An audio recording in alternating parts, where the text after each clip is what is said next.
모두가 그를 친구도 여자도 없는 외로운 미친놈이라고 생각했지만 모든 것은 그가 많은 사람들이 있는 짝퉁 오징어 게임. 섬에 던져져 생존을 위해 싸워야 할 때 바뀐다. 닝금방운도 IQ에 기억 상실증까지 있는 멍청한 인셀이었다. 하지만 자신이 스티븐 호킹과 아인슈타인을 합친 것보다 똑똑하다고 생각했다. 어느 날 그는 악몽에서 갑자기 깨어나 어떻게 그곳에 왔는지 모르는 어둑한 공간에 있다. 방향을 잡으려 애쓰던 중 이상한 여자 목소리가 들려온다. 그녀는 그가 깨어난 걸 보고 기쁘다며 뒤에 있는 벽에 대해 경고한다. 그녀가 그렇게 말하자 그가 돌아서 보니 벽이 가시로 가득 차 있고 이제 그를 향해 움직이고 있다. 그는 즉시 일어나 반대편으로 달려가려 하지만 벽이 갑자기 멈춘다. 그는 출구를 찾으며 당황하기 시작하지만 그 소녀가 안에서는 문을 열 수 없으니 소용없다고 말한다. 그는 창문에 있는 창살을 뽑아 탈출하려 하지만 결국 소용없다는 걸 깨닫고 지쳐 땅에 쓰러진다. 반대편에 있는 소녀진이 울기 시작한다. 아기가 여기서 죽겠다고 말하는 것처럼 그는 그녀에게 그녀가 누구인지 그에게서 무엇을 원하는지 묻습니다. 하지만 그가 구멍을 통해 더 가까이 들여다보니 그녀도 그와 같은 피해자라는 것을 알게 되고 사과합니다. 눈물을 흘리며 그녀는 아무도 그들을 구하러 오지 않을 것이라고 말합니다. 그리고 가시벽이 몇 분마다 그들에게 다가올 것이라고 합니다. 그는 그녀에게 진정하라고 말하고 그녀 옆에 있는 도끼를 사용해 창문을 깨고 나가라고 요청하지만 그녀는 자신의 쪽에는 창문이 없다고 말합니다. 그래서 그는 도끼를 달라고 부탁해 적어도 그것으로 자신을 풀고 그 다음에 그녀를 구하겠다고 한다. 그녀는 울음을 멈추고 엄숙한 어조로 그가 자신을 위해 돌아올 것을 약속해 달라고 한다. 갑자기 그녀 쪽 벽이 움직이기 시작하고 그녀는 그에게 약속해 달라고 간절히 부탁한다. 그는 마침내 죽음의 약속을 하고 그녀는 구멍 사이로 도끼를 밀어넣지만 도끼가 통과하지 않는다. 그는 온 힘을 다해 도끼를 당기지만 소용이 없다. 그래서 그는 그녀에게 자기 쪽에서 구멍을 더 크게 만들 수 있냐고 묻는다. 그녀는 벽을 세게 내리치지만 곧 그것이 흑연으로 만들어져 쉽게 부서지지 않는다는 것을 깨닫는다. 그녀는 포기하고 다시 울기 시작하지만 닝은 그녀의 헛소리에 지쳐 조용히 하라고 말하며 생각을 정리하려 한다. 그는 그녀에게 어떻게 여기까지 오게 되었는지 묻고 그녀는 자신도 모른다며 지하철에서 낮잠을 자다가 깨어보니 철제 침대에 있었다고 말한다. 그녀가 그렇게 말하자 그는 아이디어가 떠올라 말한다. 그녀에게 침대를 부수고 철봉을 가져오라고 시킨다. 그녀는 일어나서 지시대로 하고 구멍을 통해 철봉을 건넨다. 그는 즉시 창문으로 달려가서 깨뜨린다. 간신히 탈출하며 소녀는 그에게 자신을 두고 가지 말라고 애원한다. 벽이 그녀를 향해 닫히기 시작할 때 시간이 지나면서 그녀는 자신이 몇 년 전 하이킹 여행 중에 버림받았던 일을 회상한다. 그녀의 그룹 중 한 남자가 다쳐서 그녀는 그를 동굴로 데려가 도와주었다. 그의 부상에 대해 아버지가 의사였기 때문에 그녀는 그에게서 이 모든 것을 배웠습니다. 그녀의 그룹의 나머지 멤버들이 도착해 그녀를 밖으로 끌고 나가 비밀리에 이야기했습니다. 그들은 눈 때문에 빨리 떠나야 한다고 말했지만 그녀는 거부했습니다. 그녀는 팀원 중 한 명이 다쳤고 그를 두고 갈 수 없다고 말했습니다. 부상당한 남자는 이를 엿듣고 두 남자에게 배신했다고 소리쳤습니다. 결국 두 남자는 그녀와 부상당한 남자를 두고 혼자서 떠났습니다. 날이 지나고 그녀는 두 사람을 살리기 위해 모든 것을 다했습니다. 그리고 부상을 치료하는데도 도움을 주었습니다. 그는 고마움의 표시로 키스를 하려 했지만 그녀는 거절했고 잠시 후 음식을 모으러 갔다가 돌아왔을 때 그도 자신을 두고 떠난 것을 보고 충격을 받았다. 지금 그녀가 생각할 수 있는 건 과거의 남자들이 항상 자신을 배신했다는 것뿐이었고 다시 울기 시작했다. 닝기 자신을 버렸다고 생각했지만 놀랍게도 그는 나무 지붕을 부수고 도움의 손길을 내밀었다. 그녀는 그의 손을 붙잡고 둘은 거친 숨을 몰아쉬며 밖으로 나왔다. 갑자기 어디선가 그녀가 그를 끌어안으며 그가 돌아와서 얼마나 기쁜지 말했다. 그녀는 자신을 소개하며 의대 1학년이라고 말한 뒤 그에 대해 묻지만 그는 대답하지 않고 주변을 둘러보라고 한다. 그들은 아직 안전하지 않다는 것을 깨닫고 내려온다. 지붕에서 등대 발코니로 착지한다. 그들은 바닥에 금속문이 있는 것을 보고 지하 터널로 이어지는 문임을 알아내고 시도하기로 한다. 닝기 먼저 내려가고 그녀가 그 뒤를 따른다. 그들은 조심스럽게 금속 사다리를 이용해 내려간다. 내려가면서 몇 개의 계단이 없다는 것을 보고 몇 칸을 뛰어내리며 그녀에게도 그렇게 하라고 하지만 그녀는 너무 무서워서 그가 자신을 잡아줄 거라고 말한다. 그녀가 뛰어 올라가서 쉽게 그를 붙잡지만 이로 인해 그들은 실수로 미끄러져 사다리에서 바다로 떨어진다. 그가 익사하는 같은 악몽을 꾸는 것을 느끼지만 진이 그를 깨우고 수면 위로 데리고 나온다. 시간이 지나도 그는 여전히 의식을 잃고 있어. 그녀는 그를 등대 아래층의 방으로 옮긴다. 그녀는 누군가 있는지 확인하고 불을 켜는데 소름 끼치는 시체를 발견한다. 그녀가 공포에 질려 그것을 응시할 때 뒤에서 소리가 들리고 천천히 돌아서니 주황색 머리의 남자가 칼로 위협하고 있다. 그 남자는 그녀에게 돌아가서 닝을 바닥에 눕히라고 말한다. 그녀는 시키는 대로 하고 그가 다가오자 공포에 떨며 몸을 떤다. 그는 그녀에게 기본적인 질문을 하고 옆에 앉아있는 밀에 대해 묻는다. 그녀는 그것에 대해 아무것도 모른다고 말한다. 그는 그것을 믿기 어렵다고 생각한다. 그는 아마 닝에게 질문해보라고 말한다. 그리고 그는 그의 손가락에 도장을 찍으며 고통으로 그를 깨운다. 그는 닝에게 그 소녀를 아는지 묻고 닝은 모른다고 대답한다. 진은 그들이 어떻게 감옥에서 탈출했는지 울며 이야기한다. 주황색 머리의 장이 그들에게 그의 규칙을 따르지 않으면 칼로 찌겠다고 위협한다. 칼이 거의 그를 죽일 뻔하자 닝은 진을 모른다고 외친다. 그녀는 그가 왜 거짓말을 하고 있는지 궁금해한다. 그녀는 그들의 추락과 그의 행동을 회상한다. 뭔가 이상하다고 생각하기 시작한다. 장장, 이 무슨 일인지 묻자. 그녀는 지금까지 있었던 모든 일을 설명한다. 그녀는 낙상이 닝주의 뇌에 손상을 입혔을 거라고 말한다. 그래서 아마도 그가 아무것도 기억하지 못하는 거라고 한다. 그는 그녀에게 입 다물라고 하며 그녀의 터무니없는 이야기를 믿을 만큼 바보가 아니라고 말한다. 그가 닝을 끝내려 할 때 그녀는 그들을 놓아달라고 애원한다. 그는 멈추고 한 가지 조건으로 그녀의 요구를 들어준다. 그녀가 설명한다면 닝기 그녀를 구하기 위해 목숨을 걸 이유를 한마디로 설명해 보세요. 시간이 다가오자 그녀는 패닉에 빠지고 그는 거의 닝을 죽일 뻔합니다. 그녀는 갑자기 무언가를 제거하고 그에게 소리칩니다. 멈추라고. 그리고 그가 가장 오래된 친구를 얼마나 오래 알고 있었는지 물어봅니다. 그는 주저하다가 25년 동안 친구를 알고 있었다고 대답합니다. 그는 3살 때 고아원에서 만났다고 합니다. 그녀에게 헛소리 그만하고 요점으로 들어가라고 말합니다. 그녀는 다른 생명을 구하는 것이면 상대방을 알아야 한다고 말합니다. 그렇다면 그는 친구들이 자신의 목숨을 걸고 자신을 구할 거라고 확신할 수 있을까? 그는 침묵하고 그녀는 만약 그렇지 않다면 사람이 잘 알지 못해도 다른 사람의 생명을 구할 수 있다고 말한다. 그는 일어나서 그녀에게 입 닥치라고 하지만 칼을 넣기 전에 친구들이 자신을 위해 뭐든 할 거라고 말하며 그녀가 틀렸다고 하지만 모두에게 해당하는 건 아니라고도 인정한다. 잠시 후 진은 닝에게 아까 무슨 일이 있었는지 어떻게 그녀를 구했는지 설명한다. 그는 자신이 실제로 그랬다는 것과 기억하지 못한다는 사실이 믿기지 않는다. 장창이 그에게 마지막으로 기억나는 것이 무엇인지 묻는다. 그는 5학년 때 플레이보이 잡지를 읽었던 것을 기억한다고 말한다. 그들은 포기하고 미라를 조사하러 간다. 진진이 여기 습하다고 관찰하며 어떻게 미라가 있을 수 있는지 묻는다. 그녀는 마치 사탕을 집듯 미라의 팔을 잡는다. 그녀는 팔을 살펴보며 이 시신은 여기 놓인 것이라고 말한다. 소년의 도움을 받아 시신을 바닥에 눕힌 뒤 더 자세히 조사한다. 장강의은 그가 해군일지도 모른다고 추측하며 옷을 찢어 헤친다.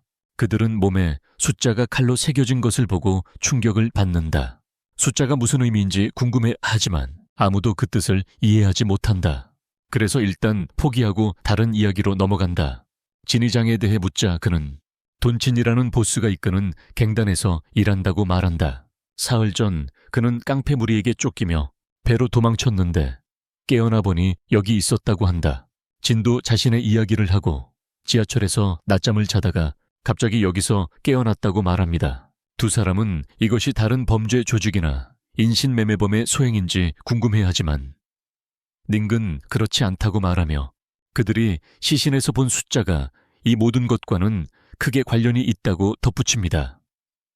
그리고 이 모든 것이 일종의 게임처럼 보인다고 합니다. 진은 동의하며 지금까지 모든 것이 탈출 게임 같다고 말하고 단서를 찾아야 한다고 합니다. 장은 이미 주변을 수색했으며 폭파된 계단을 발견했다고 말합니다. 갑자기 진이 미라의 귀에서 두루마리를 발견하고 끌어내자 그 안에 그려진 지도를 발견한다. 그들은 X로 표시된 장소와 함께 등대 그리고 몇 군데의 다른 장소와 기호를 본다. 닝은 충격을 받은 듯 보이며 그들에게 이 지도를 어디선가 본 적이 있다고 하지만 기억이 나지 않는다. 장강이 그에게 열심히 생각하라고 소리치지만 그는 머리를 감싸며 아프다고 한다. 진은 그에게 진정하라고 말하고 닝을 안전한 구석으로 데려가서 괜찮은지 묻는다. 그는 그 생각을 할 때마다 두통이 온다고 그녀에게 말한다. 그녀는 그에게 무리하지 말라고 하며 위로한다. 그들의 헛소리를 더 이상 볼 수 없었던 장은 담배를 피우러 나간다. 다음 날 그는 둘이 가까이서 자고 있는 것을 보고 거의 발로 차며 깨운다. 그는 그들에게 여기서 떠나 지도에 X 표시된 곳으로 가야 한다고 말한다. 닝은 보물찾기라도 하는 것처럼 신나하지만 진은 그게 좋은 생각인지 묻는다. 상태가 어떻든 간에 장은 그들에게 선택권이 없으며 이제 그들은 그의 노예에 불과하다고 말한다. 나중에 그들은 짐을 싸서 지도를 따라 숲속으로 들어간다. 갑자기 장이 멈추라고 하고 땅을 살펴본다. 누군가의 피가 아직 묻어있는 덫을 발견한다. 그는 곧 다른 발자국이 보이면 그들의 발자국을 감춰야 한다고 말한다. 그는 두 사람에게 노예로서 음식과 물을 몰래 구해오는 것이 그들의 임무라고 말한다. 두 사람은 노예처럼 즉시 먹을 것을 찾으러 나가고 닌근 이상한 야생 과일을 가지고 돌아오고 그녀는 버섯과 약초를 모은다. 갑자기 장이 어디선가 나타나 귀여운 토끼를 잡는다. 제옥자 생존 같은 헛소리를 인용하면서 그는 그들을 발견한 동굴로 데려가 고기를 요리하기 시작한다. 그는 고기를 혼자 다 먹고 과일만 닌과 진에게 남긴다. 다 먹고 나서는 그들이 모은 건초로 침대를 만들라고 명령한다. 그녀는 일어나 주인의 명령을 수행하러 간다. 그는 남자니까 남은 고기를 닝에게 먹으라고 한다. 그는 일어나서 동굴 안으로 들어간다. 닝에게 안으로 들어오지 말고 경계하라고 경고한다. 닝기 침대를 정리하는 사이 그가 그녀를 땅에 눕히고 그녀는 도움을 청하며 울었다. 닝근 밖에서 이 소리를 듣고 어떻게 해야 할지 고민한다. 그는 동굴 안으로 달려가 장에게 그만두라고 소리친다. 이것에 화가 난 장은 닝을 땅에 차지만 닝근 일어나 말한다. 우리는 한 팀이니까 서로 나쁜 짓을 해서는 안 된다고. 장장은 그의 헛소리에 지쳐서 그를 주먹으로 가격한다. 그를 넘어뜨리고 나서 떠난다. 저녁이 다가오고 그는 혼자만의 시간을 가지기 위해 숲속으로 들어간다. 그는 그 커플의 이전 행동을 통해 그들이 어떤 갱의 부하가 아니라는 것을 결론짓고 그 멍청한 닝에게 잔소리를 들은 것에 대해 불만을 느낀다. 갑자기 그는 도움을 요청하는 소리를 듣고 동굴 쪽으로 달려가서 그 커플도 같은 소리를 확인하러 나온 것을 발견한다. 그는 소리의 출처를 따라가며 그들에게 따라오라고 한다. 그들은 누군가에게서 도망치는 것처럼 보이는 남자를 보고 진은 그가 함정에 빠질 것 같아. 그를 경고하려 하지만 닝기 입을 막으며 말하지 못하게 한다. 장은 그들이 남자를 쫓는 사람을 볼 수 없으며 뭔가 수상하다고 설명한다. 그는 그 남자를 쫓는 사람이 아마도 처음에 함정을 만든 사람일 거라고 예측한다. 그리고 그들의 충격 속에 도끼를 든 부족 사람을 보게 된다.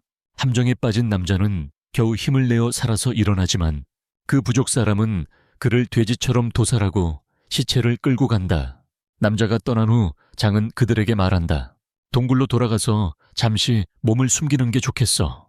안에서 지는 휴식을 취하고 닝근 그에게 저 사람이 누구일지 야만인인지 묻는다. 장은 도대체 어떻게 알겠냐고 간단히 대답하며 이곳이 생각보다 더 위험하다고 말한다. 그는 밤새 동굴을 지키겠다고 제안하고 닝에게 경계를 늦추지 말라고 경고한다. 다음 날 아침 두 사람은 음식을 구하러 나서고 닌근 코코넛 나무를 발견한다. 그는 나무에 올라가 코코넛을 던져 내린다. 진이 잡으려 하는데 갑자기 쥐 한 마리가 그녀에게 다가온다. 이를 본 그녀는 크게 소리치고 닌근, 누군가 들었을까봐 당황하기 시작한다.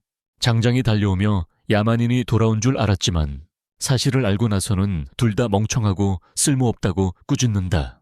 갑자기 그녀는 소변이 마렵다며 도망가고 닌근 걱정한다. 보리를 마친 후 그녀는 발소리를 듣고 겁에 질린다. 눈치채기도 전에 무언가가 그녀에게 다가오고 그녀는 허락한다.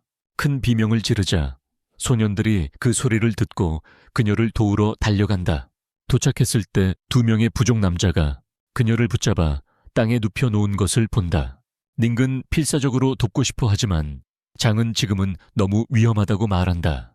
한 부족 남자가 도끼로 불쌍한 JJ를 마무리하려 할 때 소녀는 지금이 싸울 때라고 결심한다. 닌기 달려가 도우려 할 때 누군가 도끼 든 남자의 머리를 쏴 죽인다. 이를 본 다른 남자는 현장을 떠난다. 진은 닝을 보고 꼭 껴안았다. 누군가 그들에게 다가왔고 그들은 올려다보았다. 아마도 그들을 구한 총을 든 여성이었다. 그녀는 경찰인 트레이시라고 자신을 소개하며 야만인들이 다시 올 수 있으니 서두르라고 말했다. 그녀는 절벽 아래에 동료들이 있다며 함께 가겠냐고 물었다. 진은 신나서 더 많을수록 좋다며 동의했다. 장장은 그녀를 멈추고 홍콩에 가본 적 있냐고 물었다. 콩에게 그녀는 가본 적이 없다고 대답한다. 그는 자신도 미국에 가본 적은 없지만 어딘가에서 그녀를 본 것 같다고 말한다. 그녀는 비슷하게 생긴 누군가일 거라며 대수롭지 않게 넘긴다. 하지만 이제 그 무리는 그녀를 조금 의심하기 시작한다. 그녀는 몸을 숙여 남자의 상처를 확인하는데 머리를 겨냥했는데도 등 쪽에 총상을 입은 것을 본다. 그녀는 자신이 챔피언 사수라 절대 빗나갈 리 없다며 이상하게 생각한다. 야만인들이 돌아오는 것을 더 생각하기도 전에 그들은 화살을 피하기 위해 달리기 시작한다. 트레이시는 구덩이 밑에 숨고 총을 쏘기 시작하며 그들에게 숲속 가을가로 가라고 말한다.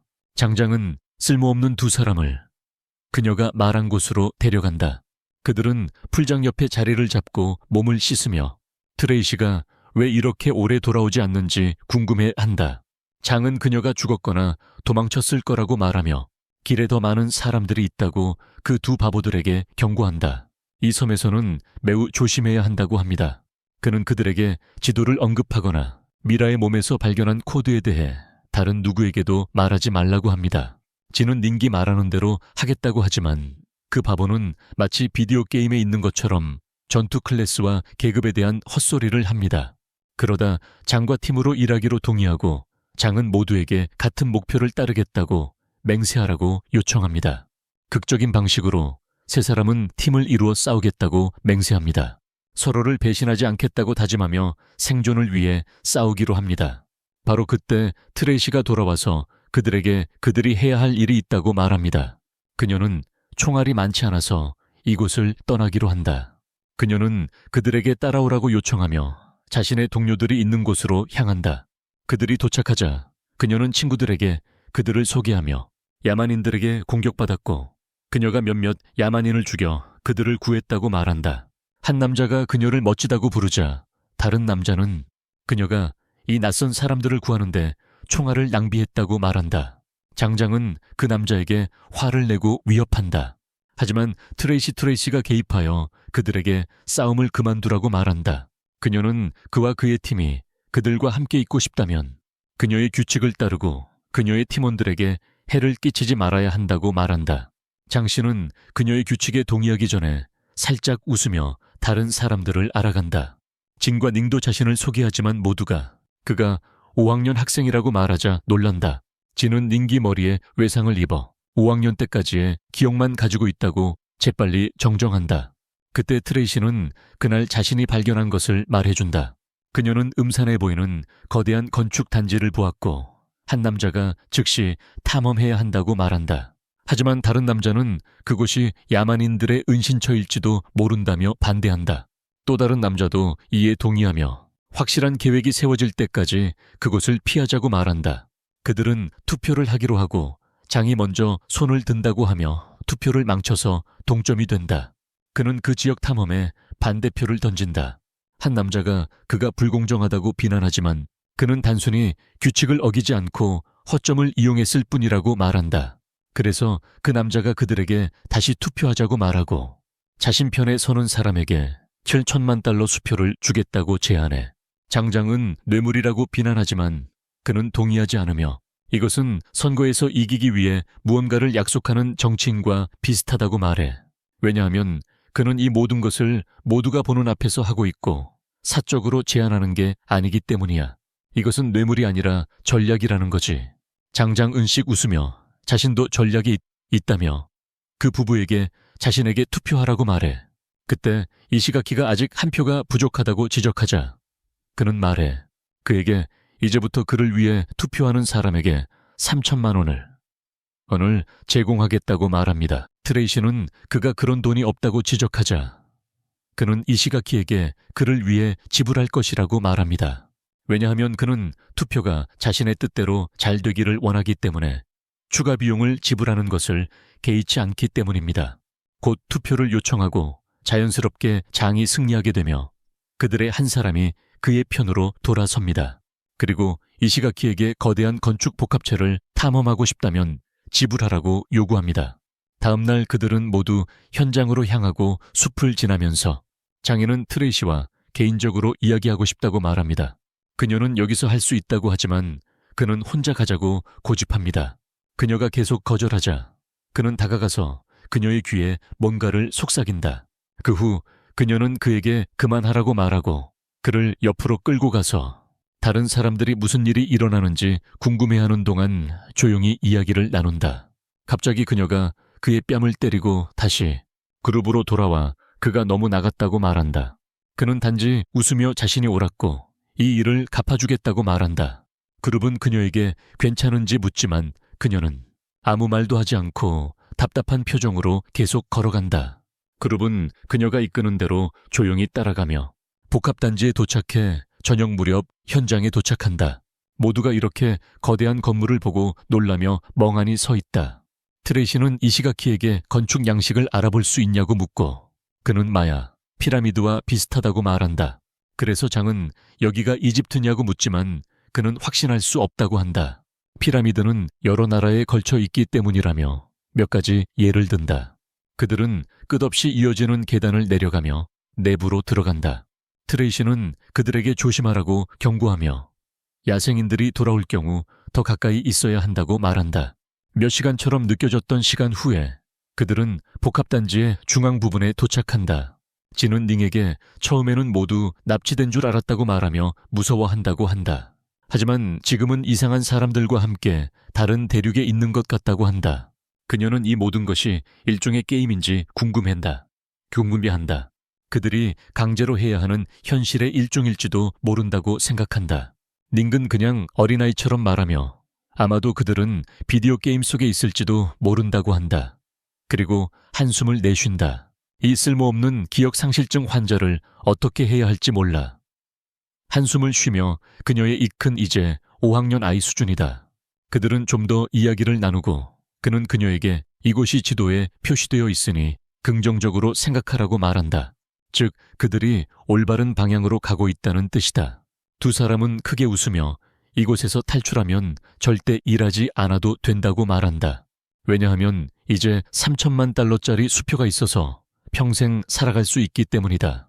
트레이시는 장에게 전화를 걸어 불에 탄 자국을 보여준다. 그녀가 만져보더니 아직 따뜻하다고 말한다. 즉 누군가가 조금 전에 불을 피웠다는 의미다. 다른 사람들은 그게 야만인들인지 궁금해했지만 닝은 말한다. 그들은 배터리를 사용하는 방법을 모르기 때문에 그럴 리가 없다. 즉 다른 사람들도 거기서 식사를 했고 트레이시는 주변을 관찰하며 그들도 거기서 쉬었다고 말한다. 이시가키는 이제 피라미드 안으로 들어가 탐험하자고 한다. 한 남자는 여기 있는 것이 더 안전하다며 거부하고 장은 그들이 두 그룹으로 나누어야 한다고 말한다. 한 그룹은 안으로 들어가 탐험하고 다른 그룹은 밖에 남는다. 이시가키는 팀을 나눈다는 조건으로 동의한다. 그는 탐사팀을 이끌고 트레이시가 그들을 안전하게 지킬 것이며 진은 의료 기술을 위해 함께할 것이고 다른 남자는 그의 체력으로 함께할 것입니다. 나머지는 모두 밖에 남아있을 것이고 만약 팀 안에 무슨 일이 생기면 그들을 구출할 것입니다. 그들이 안으로 들어가고 나서 주황머리 남자가 장에게 왜 반대하지 않았는지 묻고 이시가키를 무너뜨리기 위해 팀을 이루자고 제안합니다. 그렇게 하면 모든 권력을 얻을 수 있습니다. 장은 비웃으며 그와 같은 해충과 일하고 싶지 않다고 간단히 거절합니다. 그 남자가 계속 헛소리를 하자 그는 꺼내옵니다. 칼로 위협하며 그의 수표를 요구한다. 그 남자는 이것이 범죄라고 말하지만 장은 그에게 증거가 없다고 말한다. 그리고 그에게 유일한 가능한 목격자는 지금 소변을 보고 있다고 한다. 한편 다른 팀은 안으로 들어가 벽에 새겨진 글씨를 탐색한다. 이시가키는 이를 해독하고 진행하기 위해 고고학자가 필요하다고 말한다. 탐색을 계속하면서 지는 닝에게 했던 말을 떠올린다. 그녀는 장이 자신을 이용하려 할 때 머리핀으로 그를 독살했으며 만약 그녀가 비밀리에 해독제를 주지 않았다면 그는 일주일 안에 죽을 것이다. 그녀는 닝에게 해독제가 장에게 심한 고통을 줄 거라고 경고했었고 그 고통의 시간이 다가오고 있는지 궁금해했다. 예상대로 그의 배가 아프기 시작하고 장은 닝에게 자신이 몸을 돌보러 가는 동안 주변을 지키라고 부탁한다. 바로 그때 야만인 무리가 도착하고 모두 공포에 질려 달아나기 시작한다. 장은 고통을 견디지 못하고 배를 움켜쥐며 땅에 쓰러진다. 닝은 갑자기 지니 전에 했던 말을 떠올리고 그에게 달려간다. 야만인들이 의식을 잃지 않으려 버티는 장을 향해 다가온다. 그는 제때 도착해 그를 어깨에 메고 안전한 곳으로 옮깁니다. 주황색 머리의 남자가 스위치를 찾아서 당깁니다. 그러자 위에서 문이 조용히 내려오며 천천히 닫힙니다. 닝은 문이 닫히는 것을 보며 장과 함께 서두르고 간신히 머리가 으깨지지 않고 안으로 들어갑니다. 그들은 이제 나갈 수 없다는 사실에 공포에 질려 숨을 헐떡입니다. 소음을 듣고 다른 팀이 돌아와 확인합니다.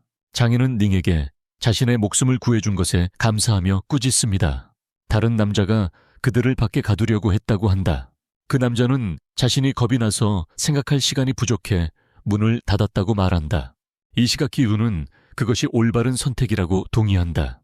닝은 그들에게 어떻게 나갈 것인지 묻고 그는 지금은 이 문제에 대해 에너지를 낭비하지 말고 더 탐험하는 데 집중하라고 말하며 아마 다른 출구를 찾을 수 있을 것이라고 한다. 진은 갑자기 닝의 팔에 있는 보라색 멍을 발견하고 그것을 살펴본다. 그녀는 장의 칼을 가져와 그의 팔을 자르지만 그 후 그녀는 공포에 질려 칼을 떨어뜨린다. 그가 피를 흘리지 않고 심각한 종류의 신경독에 감염되었다고 말한다. 그녀는 슬프게 울기 시작하며 이 병이 그의 심장까지 퍼지면 그는 곧 죽을 것이고 남은 시간이 약 10시간뿐이라고 말한다. 장 씨는 그가 야만인들에게서 구해졌기 때문에 이런 상태라며 무언가 해달라고 애원한다. 진은 더 크게 울며 정말 그를 구하고 싶지만 여기에는 약이 없어서 어쩔 수 없다고 말한다. 장 씨는 극심한 고통에도 불구하고 일어나 야만인들에게 가서 치료약을 구해오겠다고 선언한다. 그는 문을 두드리기 시작하는데 마치 그것이 열릴 것처럼 닝은 지금은 괜찮다고 말하며 그들이 빨리 다른 출구를 찾아야 한다고 한다. 그래야 그들이 나갈 수 있고 진이 약을 준비할 수 있다. 이시가키는 모두에게 그들 중에서 닝기 생존 본능이 가장 뛰어난 것 같다고 말한다. 다른 기술이나 특기가 없는데도 불구하고 모두가 움직이기 시작한다. 그들은 계단을 내려가고 근처에서 물이 흐르는 소리를 듣는다. 가면서 벽을 관찰하고 트레이시는 벽이 축축하다고 말한다. 이는 근처에 지하수가 있을 수 있음을 의미한다. 갑자기 그들은 계단 끝에서 빛이 비추는 것을 발견하고 그것이 출구인지 궁금해합니다. 하지만 그곳에 도착했을 때 그들은 충격에 빠집니다. 그곳은 물에 잠긴 복도이고 몇 개의 기둥만 떠 있습니다. 닝은 머리를 움켜잡으며 다시 아프다고 말합니다. 그리고 그는 이 장소를 전해본 적이 있다고 합니다. 바로 그때 그들은 누군가 도움을 요청하는 소리를 듣고 그들 외에 다른 누군가가 안에 있는지 궁금해합니다. 장장이 소음이 물에서 나는 것이라고 지적하고 확인하러 간다. 그들은 물속에 4명이 있고 그중 1명은 의식을 잃은 것 같다는 것을 본다. 의식을 잃은 사람을 붙잡고 있는 남자가 도움을 요청하며 더 이상 붙잡고 있을 수 없다고 말한다. 이시가키가 그들이 누구인지 어떻게 물에 빠졌는지 묻자 노란 머리 남자가 그들도 갑자기 여기로 오게 된 사람들 같다고 말하려다 물이 점점 차오르기 시작한다. 그는 그들에게 도와달라고 간청하며 밖으로 나가면 모든 것을 말해주겠다고 제안한다. 아직도 망설이는 그들을 보고 교수님이 그의 팔은 야만인의 글을 읽을 수 있고 출구가 어디인지도 알 수 있다. 장장은 그들에게 이 그룹을 구해야 한다고 말하고 진에게서 로프를 가져오지만 던지기에는 너무 멀다. 그중 한 남자가 다른 사람들보다 훨씬 강함으로 자원하여 하겠다고 한다. 그는 돌을 로프에 묶고 물에 던지기 전에 단단히 고정한다. 노란 머리가 그것을 잡고 모두가 함께 힘을 모아 그룹을 수면으로 끌어올린다. 잠시 후 그들은 그룹을 회복하고 땅에 눕힌다. 노란 머리가 자신과 친구를 구해준 것에 감사한다고 말합니다. 하지만 이시가키는 무시하며 그에게 설명하라고 합니다. 노란 머리는 자신이 안드레이라는 러시아 용병이라고 말합니다. 현재 이스라엘 군사 조직의 일원이라고 합니다. 못생긴 뚱뚱한 남자는 자신을 딩이라고 소개하며 장인이라고 합니다. 닝근 아이처럼 신나서 예수를 사랑한다고 말합니다. 갈색 머리의 소녀는 자신을 체리라고 소개하며 뉴질랜드의 주부라고 합니다. 안드레이는 바닥에 누워있는 남자를 가리키며 그가 한 사람이라고 밝힙니다. 고대 문명 전문가로서 벽에 새겨진 글자를 읽을 수 있습니다. 트레이시는 그를 확인하고 그의 호흡이 정상이라고 보고합니다. 단지 의식을 잃었을 뿐이며 잠시 휴식을 취하면 괜찮아질 거라고 합니다. 장 씨는 그럴 시간이 없다며 그녀에게 그를 깨우라고 말합니다. 교수는 기침을 하며 일어나 출구는 어디엔가 있다고 말합니다.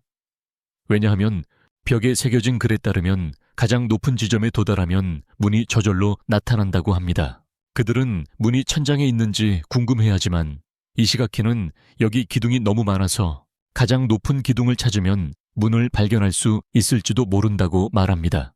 진이 거기가 멀어서 어떻게 가는지 수영해서 갈 수 없는지 묻는다.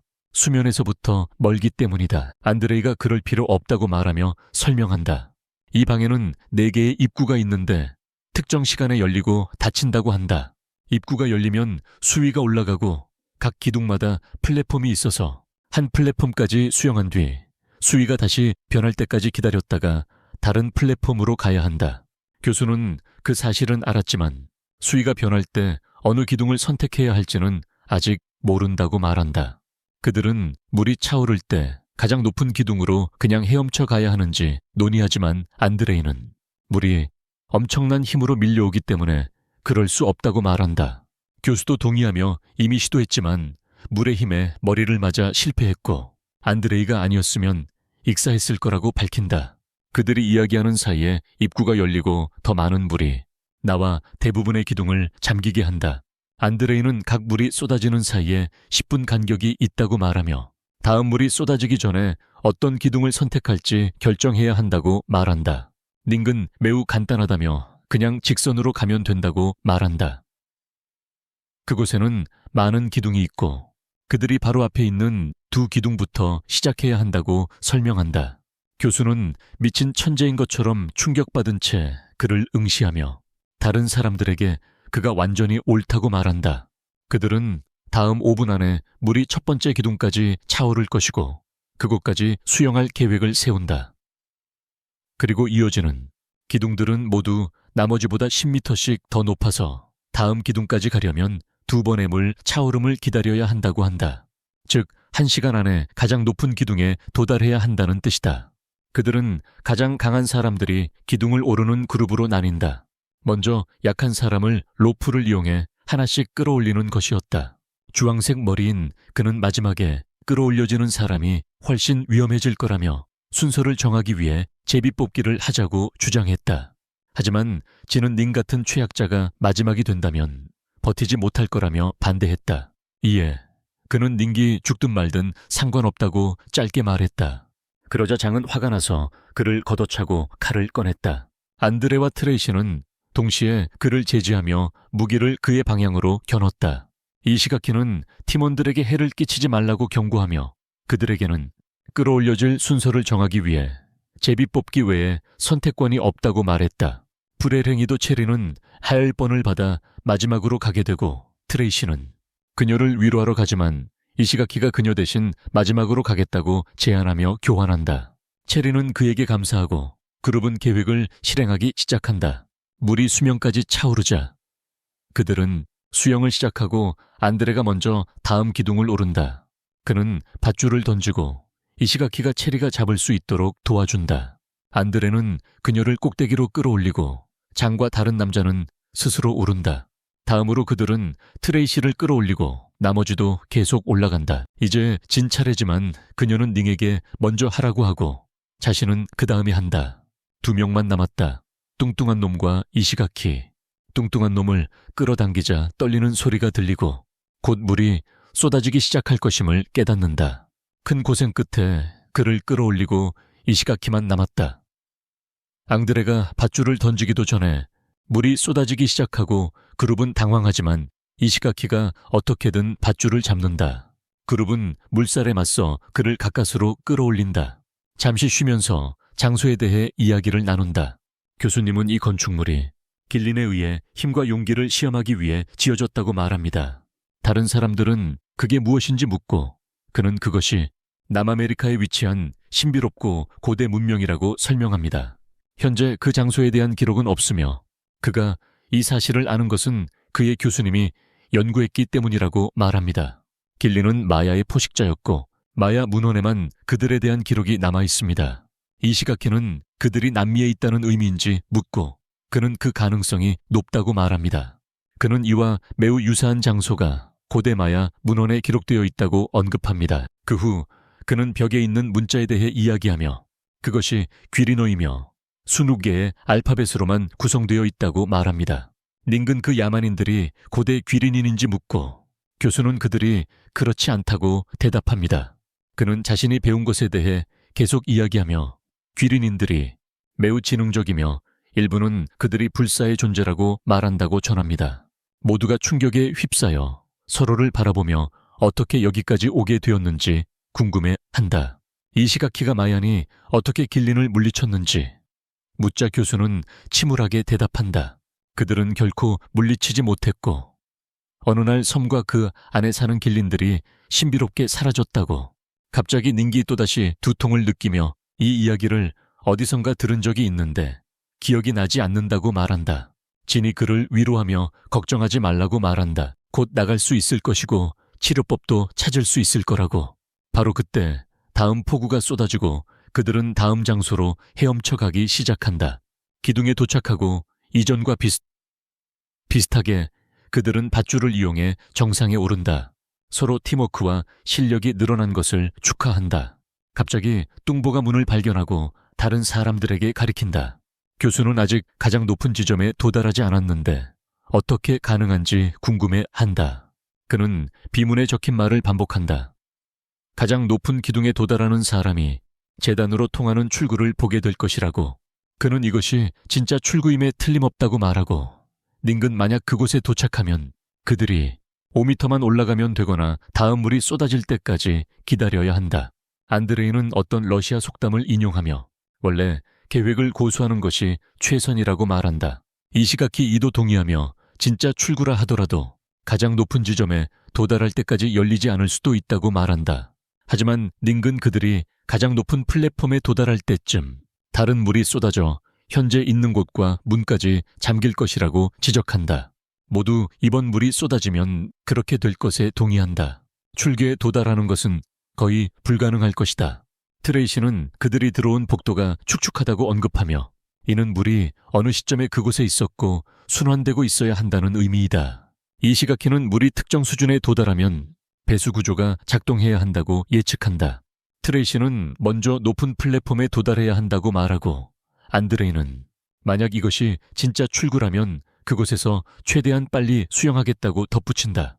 모두 그 계획에 동의하고 나아간다. 안드레이가 먼저 도착한 높은 플랫폼.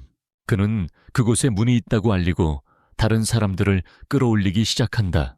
장장기. 아까처럼 플랫폼을 오르다가 실수로 넘어져서 다른 사람도 함께 떨어지게 된다. 안드레이가 그들에게 빨리 다시 올라오라고 소리치며 체리를 먼저 플랫폼으로 끌어올린다. 그녀가 문을 보자 멍해지며 다가가 손자국을 발견한다. 트레이시가 올라오면서 그녀가 문을 만지려 하자 만지지 말라고 외친다. 하지만 너무 늦었고 그녀가 문을 눌렀는데 그로 인해 문이 뒤집히면서 그녀는 반대편으로 넘어갔다. 갑자기 아래 플랫폼의 문이 열리고 모두가 무슨 일이 일어난 건지 의아해한다. 그들은 모두 위로 올라가 문제를 논의하며 무슨 일이 있었는지 궁금해한다. 아래 플랫폼의 문은 완전히 물에 잠겨 있었기 때문이다. 그들은 문을 찾아 그녀를 구할 계획이지만 교수는 불가능하다고 말한다. 여기에 적힌 글귀에 따르면 전사 중 한 명이 자신을 희생할 때만 재단으로 가는 문이 열린다고 한다. 충격을 받은 그들은 다음에 무엇을 해야 할지 고민하고 이시가키가 아래 문이 진짜 출구일 거라고 말한다. 두 번째 체리가 이 문을 통해 나갔기 때문이다. 그들은 교수에게 어떻게 거기에 갈 수 있냐고 묻는데 그곳은 완전히 잠겨 있었다.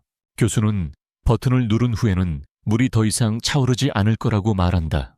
즉, 다음 배수 작업 전까지는 배수 시스템이 작동해 수위가 낮아질 거라는 뜻이다. 다른 사람이 아이디어를 내는데 자신이 가장 빠른 수영 선수이니 먼저 가서 안전한 곳에 밧줄을 고정시키고 모두가 그 밧줄을 잡고 수영해서 갈 수 있다고 한다. 그들은 모두 다른 선택이 없다는 데 동의하고 계획을 따르기로 한다.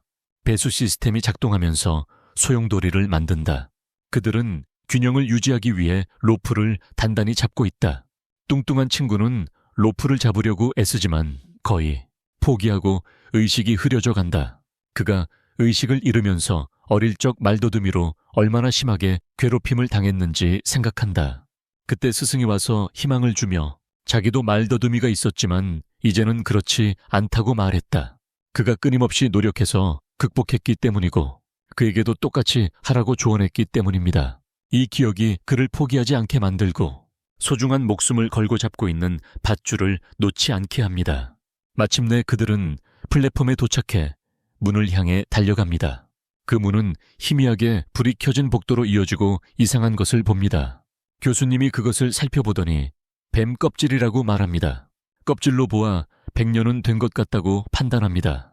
이시가키가 주변을 둘러보니 사람 뼈가 널려 있어 이곳이 매우 위험하다고 말한다. 갑자기 닌기 횡설수설하기 시작하고 지는 그가 고열이 나서 빨리 치료제를 찾아야 한다고 말한다. 안드레이가 그를 도우러 가려 할 때 갑자기 트레이시가 앞으로 보라고 하고 그들은 재단을 발견하지만 출구에 가까워졌다는 어떤 표시도 없다. 장장이 다른 사람들의 만류에도 불구하고 출구 단서를 찾으러 달려간다.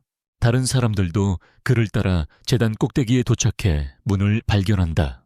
교수는 함정이 있을 수 있으니 조심하라고 모두에게 경고하고 벽에 새겨진 글씨를 관찰하러 간다. 장강이 그 의미가 무엇인지 묻고 그는 읽으며 말한다. 인간이 한때 신들을 배신했기에 신들이 저주를 내렸다고. 그때부터 인간은 비단뱀 신에게 희생을 바쳐야 했다고. 읽은 후 그는 누군가 재단에 누우라고 하고 트레이시가 그 일을 하러 간다. 트레이시가 누우자 문이 열리기 시작하고 장은 그 문을 통과하려 한다. 하지만 교수는 그를 막으며 재단은 인간들은 신들에게 감사를 표하고 의식에는 희생이 필요하다. 그는 시범을 보이기 위해 트레이시에게 일어나라고 하고 그녀가 일어나자 문이 즉시 다시 닫힌다. 그는 다른 사람들이 살아남으려면 그들 중 한 명이 스스로 희생해서 남아있어야 한다고 말한다. 다른 남자가 재단 위에 돌을 올려놓으면 문이 열릴 수 있는지 묻고 모두 시도해보기로 동의한다. 모두 큰 돌을 찾아 나서고 뚱보가 그는 바위를 발견했다고 모두에게 전화한다. 다른 사람이 큰 바위를 들어 올리려 했지만 손에 부서지면서 충격으로 뒤로 넘어졌다. 교수는 이 바위가 너무 오래되어 풍화되었기 때문에 옮길 방법이 없다고 그룹에게 말한다.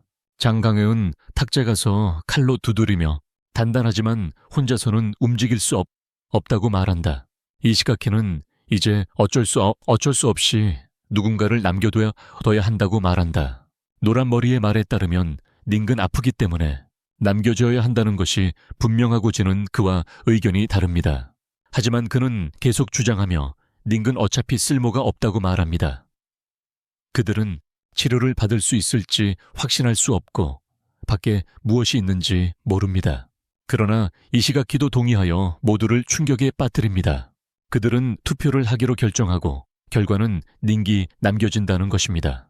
하지만 장은 누구든지 닝에게 해를 끼치려면 먼저 자신을 지나쳐야 한다고 말하며 칼을 꺼냅니다. 노란 머리는 안드레에게 닝을 내려놓으라고 하지만 그는 거부합니다. 그는 군인으로서 절대 동료를 버리지 않겠다고 말한다. 장장은 노란 머리에게 다가가 그를 심하게 때리며 자신이 남겨져야 한다고 말한다. 다른 이들은 불평하지 않고 결국 그를 남겨두고 문을 통해 탈출한다. 그들은 희미하게 불이 켜진 통로를 달리며 올바른 길로 가고 있는지 의심한다. 달리면서 교수는 장의 심리를 잘 이해하고 있다는 생각을 한다. 그리고 모두가 노란 머리를 좋아하지 않는다는 것을 너무 잘 알고 있었고 장은 그것을 자신의 이점으로 이용했다. 그는 또한 트레이시가 그를 죽이고 싶지 않는 한 방해하지 않을 거라는 걸 알고 있었던 것 같았다. 그는 또한 트레이시가 그를 죽이고 싶지 않는 한 방해하지 않을 거라는 걸 알고 있었던 것 같았다. 바로 그때 그들은 출구문을 찾아 밀어 열고 마침내 밖으로 나왔다. 모두가 기뻐하며 서로에게 감사하는 대지는 치료제를 만들기 위한 약초를 찾으려고 주위를 둘러본다. 그녀는 보통 치료제가 독 옆에 있다고 말하며 그래서 뱀의 둥지 근처 어딘가에 있을지도 모른다고 한다. 그들은 닝글 땅에 눕히고 그녀가 그를 살펴보며 말한다. 그가 안정되어 가고 있으니 조금 더 쉬어야 한다고. 장장애은 안드레이의 도움을 받아 바위를 옮겨서 다시 돌아가 노란 머리를 구하러 가고 다른 사람들은 각자 임무를 나눠 수행한다. 뚱보와 다른 한 명은 음식을 찾을 것이다. 트레이시는 주변을 지키고 이시가키와 교수는 나뭇가지를 이용해 무기를 만들 것이다. 한편 노란 머리는 제단 위에서 깨어나 모두가 사라진 것을 알아챈다. 일어나자마자 출구가 닫히고 그는 울기 시작한다. 패닉에 빠져 문을 두드리며 그게 자신을 구할 수 있을 거라고 생각했다. 갑자기 뒤에서 소리가 들리고 거대한 무언가가 뒤에서 다가오며 도움을 요청한다. 밖에서 닝근 드디어 깨어나 천천히 눈을 뜨고 머리가 아프다고 말하자 이시가키는 그에게 더 쉬라고 한다. 안드레이와 장이 작업을 계속하는 동안 그들은 노란 머리들이 도움을 요청하는 소리를 듣고 안에서 무슨 끔찍한 일이 일어난 건 아닌지 궁금해한다. 한편 진은 자신이 얼마나 기쁜지 이야기한다. 닝기 일어나 앉자 약이 효과를 발휘했다. 갑자기 그들은 뚱보가 달려오는 것을 보고 그 뒤에는 거대한 치명적인 비단뱀이 쫓아오고 있었다. 모두 안전한 곳으로 달려가고 트레이시는 타잔처럼 휘두르며 뱀을 쏴서 뚱보를 구했다. 그녀가 다른 사람은 어떻게 됐냐고 묻자 뚱보는 달리다 절벽에서 떨어졌다고 말했다. 뱀은 계속 그들을 쫓아오지만 다행히 장이 제 시간에 와서 그것을 걷어찼다. 뱀은 화가 나서 일어나 그를 공격하지만 그는 피하고 칼로 뱀의 머리를 내리쳤다. 뱀은 그를 떨쳐내고 그는 절벽에서 떨어졌다. 닝근 울기 시작하며 그에게 달려가려 한다. 하지만 이시가키가 그를 막으며 아래에 호수가 있으니 살아남을 거라고 말했다. 그때 뱀이 물러나고 그들은 뱀이 심하게 다쳐서 그런 건지 궁금해한다. 절벽 아래에서 장은 낙해서 살아남아 호수의 다른 남자를 향해 달려갑니다. 그는 가슴을 두드리며 다른 남자가 물을 토하며 깨어납니다. 장에게 감사하며 그는 자신의 팔에 있는 무언가를 발견하고 그것을 지적합니다. 그는 거대한 거머리를 팔에서 떼어내려 했지만 다른 남자가 그렇게 하면 안 되며 불이 필요하다고 말합니다. 그래서 그는 라이터를 꺼내 거머리를 태우며 정말 놀랐다고 말합니다. 하지만 이번에는 또 다른 거머리가 다른 남자의 어깨에 붙고 그는 셔츠를 벗습니다. 장장은 몸에 이렇게 많은 거머리가 있는 것을 보고 충격을 받는다. 그는 하나씩 거머리를 죽인다. 그들은 더 많은 거머리에 휘말리기 전에 서로를 찾기로 결정한다. 갑자기 보라색 거품이 그들 주위로 날아다니고 다른 남자가 그에게 손대지 말라고 하지만 장장은 정반대로 행동하며 거품을 찌르기 시작한다. 이로 인해 달콤한 향기가 퍼지고 두 사람은 갑자기 땅에 쓰러진다.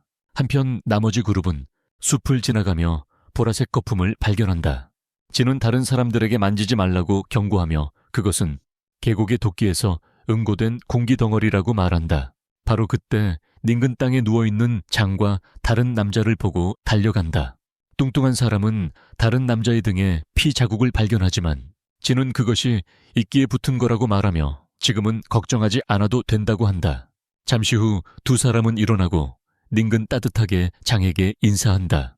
그들은 모여서 최근 사건들에 대해 이야기한다. 노란 머리 사람은 분명히 죽음을 겪었고 지금 무엇을 할지 고민하고 있다. 이시가키는 그들이 하루 종일 아무것도 먹지 않았으니 음식을 찾자고 제안한다. 갑자기 화살이 그들 근처에 날아오고 그들은 다시 야만인들에게 둘러싸인 것을 발견한다. 야만인들이 다가오자 그들은 방어 자세를 취하고 교수는 그들이 하는 말을 통역한다. 야만인들의 지도자가 지금은 가만히 있으라고 요청하는 것 같다. 교수는 이때가 협상할 적기라 판단한다. 지도자는 교수에게 어떻게 그들의 언어를 할 수 있느냐고 묻는다. 그 그룹은 야만인의 리더가 어떻게 그들의 언어를 할 수 있는지 궁금해한다. 리더는 그들이 한쪽 눈을 가진 남자와 어떤 관계인지 묻는다. 그 남자는 또한 귀렌으로 말할 수 있다. 교수는 자신 외에 이 언어를 아는 사람이 있다는 사실에 충격을 받는다. 리더는 그에게 말하라고 위협하며 그렇지 않으면 먹히게 될 것이라고 한다. 교수는 리더가 누구를 이야기하는지 확실하지 않다고 말한다. 교수는 자신이 많은 년 전 돌아가신 교수에게 언어를 배웠다고 말한다. 그가 살아있을 때 그는 한쪽 눈을 가진 남자였다. 그룹이 걸어가면서 교수의 멘토에 대해 이야기한다. 고고학과 의학에서 이중학위를 가진 사람입니다. 민근장에게 그의 팔이 아프다고 말하고 그들은 야만인들이 그들을 그들의 은신처로 데려가는지에 대해 논의합니다. 장은 지도를 확인했으며 마을 사람의 집이 그들이 가고 있는 길에 있다고 말합니다. 그는 그때가 되면 함께 도망칠 것이라고 닝게에게 속삭입니다. 뚱뚱한 친구가 교수에게 그 멘토가 오래전에 죽었는데 어떻게 여기 올 수 있었는지 묻습니다. 교수는 그가 죽기 전 오랫동안 프랑스를 떠난 적이 없기 때문에 그것은 불가능하다고 말한다. 그리고 그는 거의 매일 그의 곁에 있었기 때문에 그것을 알고 있었다고 한다. 트레이시는 너무 걱정하지 말고 당면한 일에 집중하라고 그에게 말한다. 그들이 야만인들의 장소에 도착했을 때 그곳 사람들 많은 이들이 일상을 보내고 있는 것을 본다. 패티는 무섭다고 말하지만 이시가키는 웃음을 짓고 평소처럼 행동하라고 한다. 야만인들의 지도자는 그들에게 만약 그들이 아버지를 치료할 수 있다면 떠날 수 있지만 그렇지 않으면 그들의 마을 전체를 먹게 될 것이라고 말한다. 진과 교수는 리더를 쫓아가지만 그가 그녀를 보자마자 여자가 어떻게 아버지를 치료할 수 있냐며 욕을 퍼붓고 그녀가 그를 죽일 거라고 한다.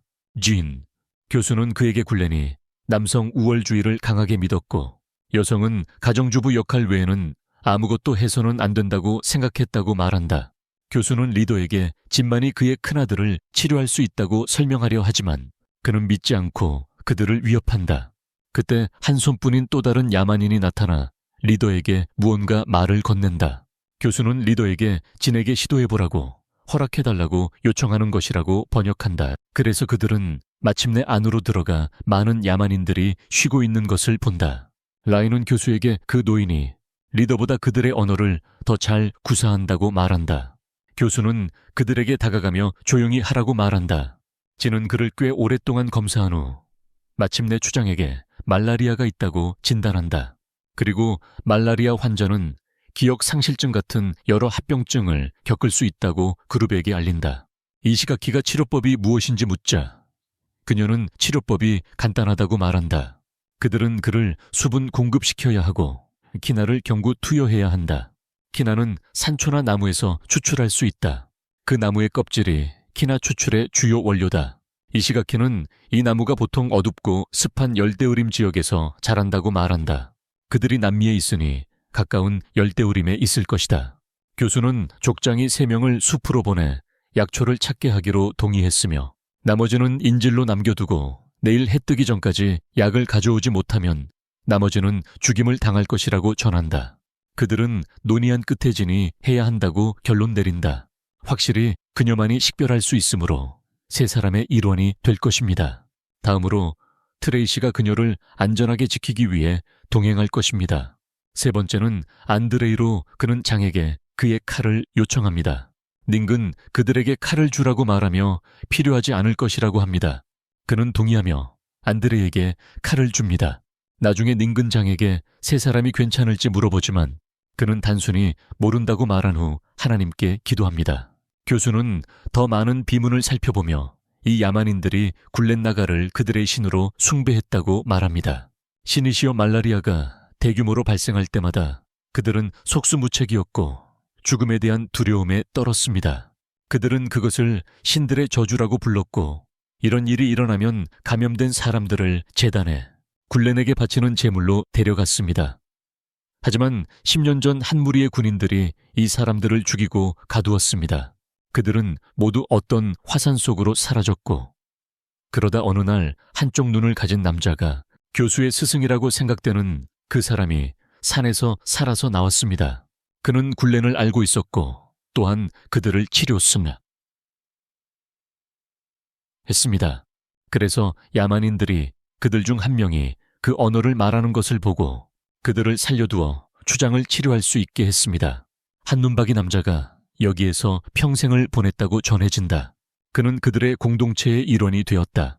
그래서 몇몇 야만인들은 그의 언어를 알게 되었고 어느 날 한눈박이 남자는 신비로운 배들이 이 땅에 도착했을 때 사라졌다. 한편 진과 다른 이들은 비가 내리는 가운데 나무를 찾고 있다. 안드레이가 나무가 어떻게 생겼는지 묻고 지는 그것이 높이가 5에서 15m 정도 되고 특별해 보인다고 설명한다. 멀리서 보면 초록과 빨간기 섞인 모습이 보인다. 갑자기 진이 하나를 찾았다고 외치고 그들은 그것을 쫓는다. 그동안 교수는 그의 멘토가 죽지 않았을 가능성이 있다고 말한다. 이시가키는 그가 장례식에 갔었는데 어떻게 그럴 수 있냐고 묻는다. 교수는 고고학 작업에는 많은 돈이 필요하다고 말한다. 그리고 국가의 지원이 필요하며 굴에는 그렇게 유명하지 않았다고 덧붙인다. 그래서 연구는 중단되었고 어느 날 그의 멘토가 프로젝트를 재개했다. 그가 프로젝트 자금 지원자가 누구냐고 물었을 때 멘토는 어떤 사적인 조직과 협약을 맺었고 나머지 세부 사항은 비밀로 해두었다고 말했다. 합의의 일부는 사후 혈액 기부였다. 그래서 시신은 화장되거나 매장되지 않고 조직에 의해 가져오지 밀었대. 하지만 이제 그는 스승이 살아있으며 의학 지식을 이용해 죽음을 위조했을 수도 있다고 의심한다. 그는 스승이 죽기 2년 전에 방문했을 때를 떠올리는데 걔가 땅에 누워 죽어 있는 것을 발견했고 그가 말했을 때 스승은 별로 신경 쓰지 않는 듯 했다. 대신 스승은 걔에게 무언가를 주사하며 현대의학이 걔가 완전히 괜찮은 모습으로 반응하는 것처럼 생과 사를 조종할 수 있다. 그는 그에게 죽음을 위조할 수 있는 약물에 대해 실험하고 있다고 말했다. 그리고 왜 그런지 물어보자 그는 단순히 재미로라고 대답했다. 이 모든 이야기를 듣고 닝근 아이디어를 떠올리며 그의 멘토에 죽음이 그들이 현재 처한 딜레마의 열쇠라고 말한다. 왜 그들이 모두 여기로 오게 되었는지, 그는 가짜 죽음 약물을 후원한 신비로운 조직이 누구인지, 그들보다 먼저 이곳에 온 문명인들은 누구인지, 그리고 그들이 화산에서 무엇을 했는지 묻는다. 먼저 그들은 족장을 치료해야 그곳을 떠날 수 있다. 화산으로 가야 해. 거기서만 모든 답을 찾을 수 있을지도 몰라. 그동안 진과 다른 사람들은 약을 만들기 위해 나무 껍질을 모으고 있어. 갑자기 트레이시가 안드레 옆에 총을 겨누고 쏘아버려. 안드레는 이상한 생물이 나가는 걸 보려고 돌아봐. 그리고 그녀는 그 생물이 그를 공격하려고 했다고 말해. 진은 그들이 그녀가 가리키는 곳을 보라고 소리쳐. 그리고 그들은 주변에 빨간 눈을 가진 원숭이 같은 생물들이 더 있는 것을 봐. 동굴로 돌아가면 야만인들이 와서 다른 사람들을 데려가 아직 해가 뜨지 않았는데도 뚱보는 진과 다른 사람들이 곧 약을 가지고 돌아올 거라고 애원한다. 야만인들이 그들을 처형 장소로 끌고 갈 때 뚱보는 두려움에 울면서 실수한다. 교수는 다른 이들에게 용감하라고 말한다. 왜냐하면 이 야만인들은 용기를 숭배하며 겁쟁이는 죽이기 때문이다. 말한 대로 한 야만인이 뚱보를 처형하러 끌고 간다. 하지만 다행히 진과 다른 사람들이 돌아온다. 나중에 모두 배불리 먹고 뚱보는 자신이 죽었다고 외치며 깨어난다. 진이 약을 준비하고 그것을 우두머리에게 주자 우두머리는 천천히 나아지기 시작한다.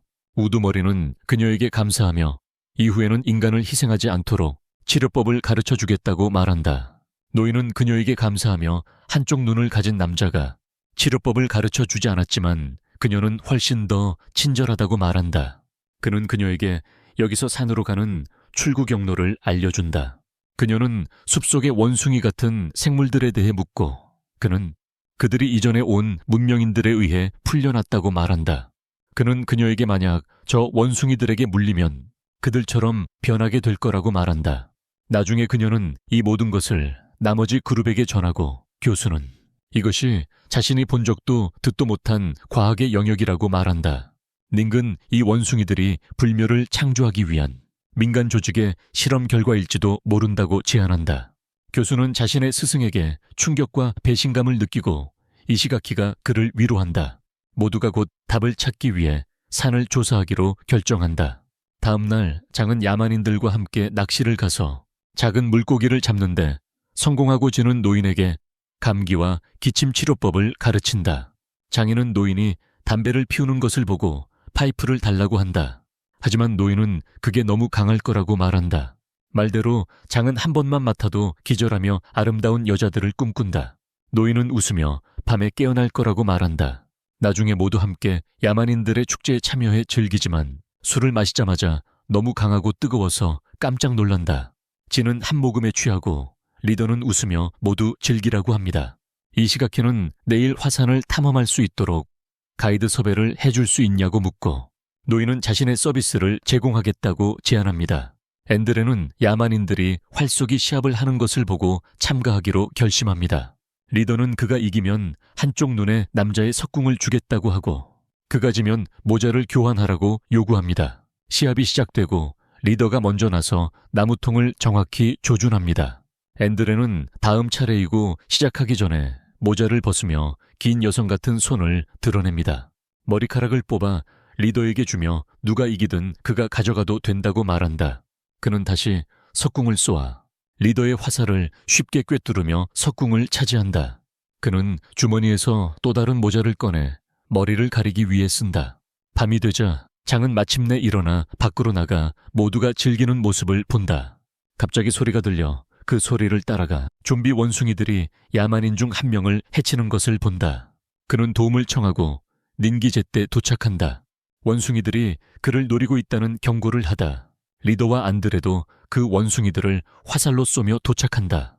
진이 부상당한 야만인을 도우러 가자 노인이 멈추고 그가 곧 원숭이로 변할 것이니 너무 늦었다고 말한다. 리더는 부상당한 야만인의 시체를 들고 가서 그것을 해체한 후 묻으려 한다. 그렇게 하면 그가 좀비 원숭이로 변해도 나올 수 없을 것이다. 하지만 리더가 그렇게 하기 전에 부상당한 야만인이 깨어나 그의 손을 물고 도망친다. 다른 사람들이 달려와 그의 손에 대해 묻자 그는 떨어져서 다쳤다고 말한다. 다른 야만인들은 부상자를 찾고 지는 리더의 손을 붕대로 감는다.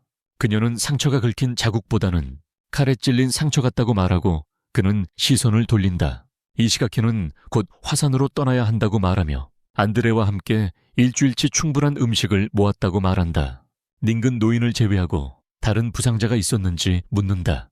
좀비 원숭이들에 대해 이야기하며 다른 이들은 모두 죽었고 그의 아들도 포함되어 있다고 말합니다. 그 역시 감염되었지만 외눈박이 남자가 그가 변하기 전에 즉시 그의 손을 잘랐습니다. 그래서 지금 그가 살아있습니다. 다음날 그룹은 화산으로 떠나기 직전에 야만인들에게 감사를 표합니다. 그리고 노인은 약속대로 그들과 함께하지 못한 것에 대해 사과합니다. 그들은 북적거리는 소리를 듣고 무슨 일이냐고 묻습니다. 노인은 새로운 주장이 선출되고 있다고 말합니다. 오늘 세워지고 있는 사람들을 초대합니다. 하지만 그들이 주저하자 그는 불길하게 변하고 선택의 여지를 주지 않습니다. 의식에서 그들은 전수장이 자신을 찔러 피를 모으는 것을 봅니다. 그리고 그 지도자는 그것을 마셔서 새로운 지도자가 됩니다.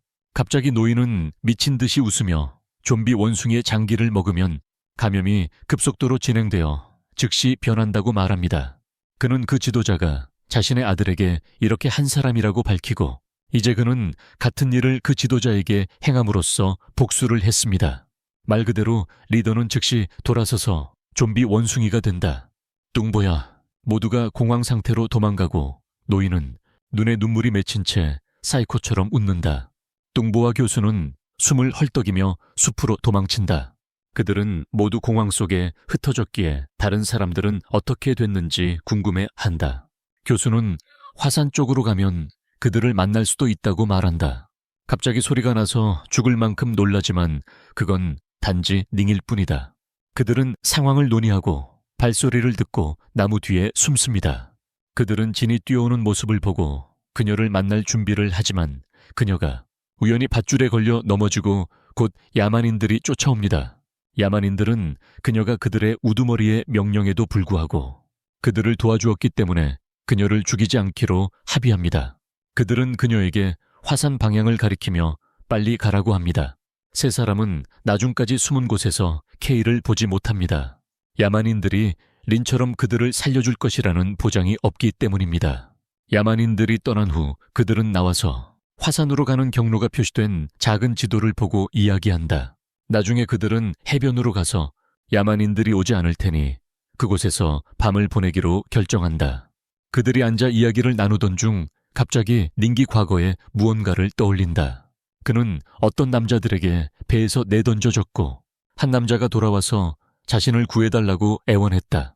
그가 배로 돌아왔을 때 남자들은 이미 사라져 있었다. 그는 그 사람을 구하지 못한 자신에게 미안해했다. 뚱보와 교수는 걱정하며 그에게 무슨 일이냐고 물었다. 그는 의식을 되찾고 기억이 조금씩 돌아오고 있다고 말했다. 그때 그는 해안을 바라보며 점점 작아지고 있음을 관찰했다.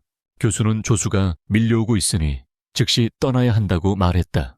일어설 때 그들은 악어들을 보고 닝근 말했다. 조수가 빠질 때까지 기다리는 게 최선이라고. 하지만 뚱보는 겁이 나서 도망쳤다. 공황 상태에 빠져 악어들이 그를 쫓아오게 된다. 그는 어떻게든 도망쳐 숲으로 달려가 밧줄을 찾는다. 갑자기 담배를 피우고 있던 장과 부딪히며 조용히 하라고 말한다. 그는 뚱보에게 다른 사람들은 어디 있냐고 묻고 진실을 듣고 나서 뚱보가 친구들을 버리고 도망친 것에 화를 낸다. 바로 그때 좀비 원숭이 무리가 와서 그들을 애워싼다. 장은 뚱보에게 해변으로 돌아가라고 하고 자신은 원숭이를 막는다. 보내기 전에 뚱보에게 도와주지 않으면 협박한다. 다른 사람들, 특히 닝기, 원숭이와 마주하기 전에 뚱뚱한 친구는 해변으로 돌아가 교수와 닝을 찾는다. 그들은 조류와 악어를 피하기 위해 나무에 매달려 있다. 닝은 그에게 돌을 밧줄에 묶고 다음 나무로 올라가라고 한다. 그가 올라가자 닝은 밧줄을 던지라고 하고 그것을 잡는다. 그들은 밧줄의 양끝을 두 나무에 묶고 그것을 이용해 건너간다. 교수가 먼저 가지만 밧줄이 아래로 끌리고 있음을 깨닫고 서둘러 다른 쪽으로 점프한다. 닝기 밧줄을 타고 건너가지만 악어들이 그를 따라오고 그가 내려올 때 거의 잡힐 뻔한다. 다행히 장이 어디선가 나타나 악어를 공격하지만 모두 그의 눈을 보고 그가 감염되었다는 것을 깨닫는다. 교수는 그에게 감사하지만 따라오지 말라고 부탁하지만 닝은 그들이 장을 치료할 수 있는 해독제가 실험실에 있을 수 있다고 말한다. 그는 완전히 변하지 않았기 때문이다. 다음날 진은 먼저 화산을 보고 급히 그곳으로 가려다. 갑자기 뒤에서 오는 누군가를 보고 도움을 외친다. 모두 그녀의 외침을 듣고 소리나는 쪽으로 달려가지만 사실은 이시가키와 그 다른 남자만이 탐욕스러운 돼지처럼 먹고 있다. 아타크와 안드레가 현장에 도착하지만 원숭이들도 함께 온다. 그들은 원숭이들로부터 도망치고 다행히도 헐떡이며 탈출한다. 트레이시는 남은 총알이 무려 총알뿐이라고 하며 조심해야 한다고 말한다. 진은 그들에게 돌아가서 식량을 가져와야 한다고 말한다. 화산이 버려질 것이기 때문이다. 이시가키는 팀이 책임을 나누자고 제안한다. 음식과 물자를 수집하는 동안 효율성을 보장하기 위해 그는 모두에게 구체적인 임무를 할당하는 데 진은 생존에 필수적인 약초를 모으는 책임을 맡는다. 안드레는 그룹의 안전을 책임진다. 다른 남자와 트레이시는 음식을 찾는 임무를 맡았다. 임무가 할당되자 그룹은 각자의 역할을 수행하기 위해 출발한다. 진은 조용히 닝의 안전을 기도한다. 그가 직면할 도전에 대해 걱정하며 그 사이에 수많은 늪지를 만나게 된다. 그는 길을 바꾸기로 결심하고 앞으로 나아갈 길을 찾기 위해 근처 절벽을 오르는 것이 더 나은 선택일지도 모른다고 생각한다. 페스티와 교수는 장과 거리를 두기로 결정한다. 그가 완전히 돌변에 공격할까봐 두려워서다. 교수는 더 이상의 위험을 피하기 위해 흩어지자고 제안하지만 닝은 거절하고 장과 함께 있기로 한다. 그는 진과 처음 나눈 대화를 떠올린다. 그때 그는 도움이 필요한 낯선 사람을 돕는 것에 대해 물었고 서로 약속을 했다. 그에게 장은 형제와 같아서 그를 두고 떠나는 것은 상상할 수 없는 일이다. 결국 교수와 패티는 함께 다니기로 합의한다. 이 끔찍한 상황에서 혼자 여행하는 것은 너무 위험해 보였기 때문이다. 한편 안드레는 진에게 어떻게 늪을 건넜는지 묻고 그녀는 설명한다. 진이 늪에 들어섰을 때 야만인들이 나타나 돌을 던져 더 안전한 길로 안내해 주었다고. 그는 그녀의 이야기에 크게 웃으며 재미있고 다소 믿기지 않는다고 생각한다. 진은 그 후 안드레와 트레이시에게 그들이 늪을 건넌 경험에 대해 묻는다. 노련한 군인인 안드레는 그것이 어렵지 않았다고 설명한다. 그는 전투 임무 중 유사한 도전에 직면했기 때문에 그를 이해했다. 스포츠 애호가인 이시가키는 나무 판자와 나무 덩굴을 이용해 임시 스카이보드를 만들어 쉽게 건널 수 있었다고 공유한다. 그룹이 모은 음식과 약초를 수집하는 동안 다른 남자가 안드레가 트레이시에게 감정을 가지고 있는 것 같다고 지적한다. 트레이시는 회의적이며 믿지 않지만 다른 남자는 안드레가 원숭이 공격 중 그녀를 보호하기 위해 애썼다고 강조한다. 이 사실에 놀란 그녀는 몇 년 전 인터폴 작전의 일원으로 다국적 마약 밀매 조직을 겨냥했던 임무를 회상한다. 그 임무 중 그녀는 매복을 당했고 그때의 상황을 떠올린다. 그 임무에서 그녀는 매복을 당했다. 에릭 이바노프라는 러시아 용병을 죽이기 위해 이시가키는 그러고 나서 안드레의 성이 이바노프도 같다는 것을 지적하며 트레이시의 의심을 불러 일으키고 안드레가 에릭과 관련이 있는지 궁금해하기 시작한다. 그녀는 안드레의 기술과 능력을 과소평가할 수 없기 때문에 경계를 유지해야 한다고 생각한다. 그녀는 마음속으로 다짐한다. 항상 조심하자고. 한편 다른 그룹은 절벽을 올라가 화산 쪽으로 향한다. 닝은 이전에 그녀의 비명을 들은 후 진이 걱정되어 그녀의 안전을 위해 기도한다. 가는 도중에 그들은 앙드레와 트레이시가 남겨둔 음식 가방을 발견한다. 이 발견은 그로 하여금 앞으로 위험이 도사리고 있을지도 모른다고 의심하게 만든다. 그는 이전에 늪지대에서 총소리를 들었다고 언급한다.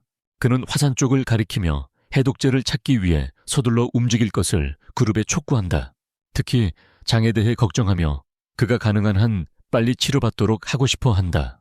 진 일행이 화산에 도착했을 때 그들은 극심한 열기에 거의 견딜 수 없을 정도임을 느낀다. 앙드레는 더 높이 오를수록 더 뜨거워질 것이라고 경고한다. 진은 휴식을 취하고 물을 마시자고 제안한다. 그러나 휴식 중에 그들은 이시가키가 사라진 것을 깨닫고 놀라 그를 부르기 시작한다.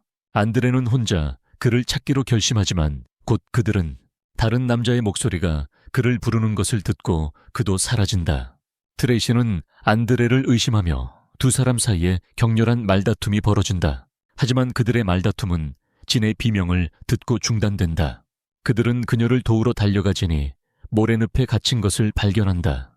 그들은 그녀를 끌어내는 데 성공하고 그곳에서 멀지 않은 곳에 그들은 이시가키가 의식을 잃은 채로 있는 것도 발견한다. 다른 그룹도 화산 근처에 도착하고 장은 어지럽고 혼란스러움을 느끼며 그룹을 따라가기가 힘들어한다.